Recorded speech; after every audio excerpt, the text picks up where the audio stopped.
ఏది అయినా ట్రై చెయ్యి ఆచి చికెన్ మసాలా. ఆచి చికెన్ మసాలా.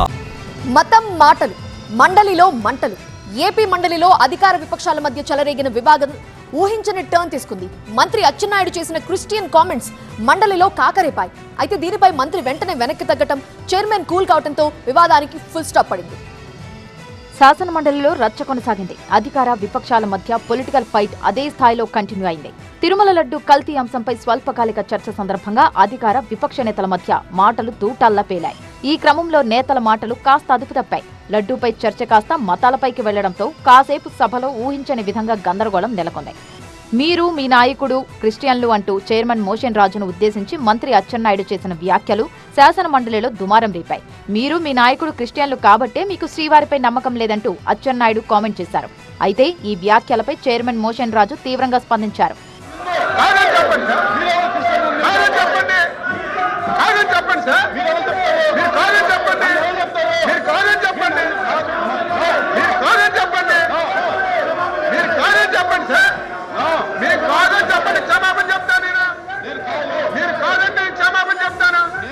చైర్మన్ వివరణతో మంత్రి అచ్చెన్నాయుడు వెంటనే తన మాటలను సవరించుకున్నారు.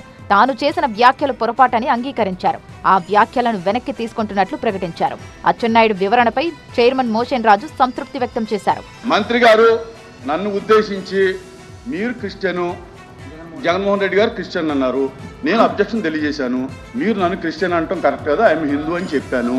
చెప్పిన తర్వాత ఇప్పుడు ఈ వివరణ ఏమిచ్చారంటే నేను అన్నమాట వాస్తవం అనుకున్నాను మీరు క్రిస్టియన్ అని. మీరు సభాపూర్వకంగా మీరే చెప్పారు నాకు తెలిసింది కనుక నేను అన్న మాటను వెనక్కి తీసుకుంటూ నేను తప్పైందని ఒప్పుకుంటున్నానని చెప్పి క్లియర్గా చెప్పారు. చైర్మన్ ప్రకటనతోనూ వైసీపీ సభ్యులు శాంతించలేదు. తాను జగన్ క్రిస్టియన్ అని చెప్పానని, తాను క్రిస్టియన్ కాదని జగన్ చెప్పగలరా అని ప్రశ్నించారు.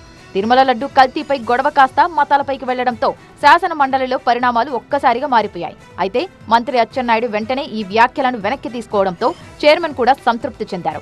ఇలా మండలిలో చెలరేగిన ఈ వివాదానికి తెరపడింది. అయితే జగన్ను ఉద్దేశించి అచ్చెన్నాయుడు చేసిన వ్యాఖ్యలపై వైసీపీ ఎలా రియాక్ట్ అవుతుందో చూడాలి.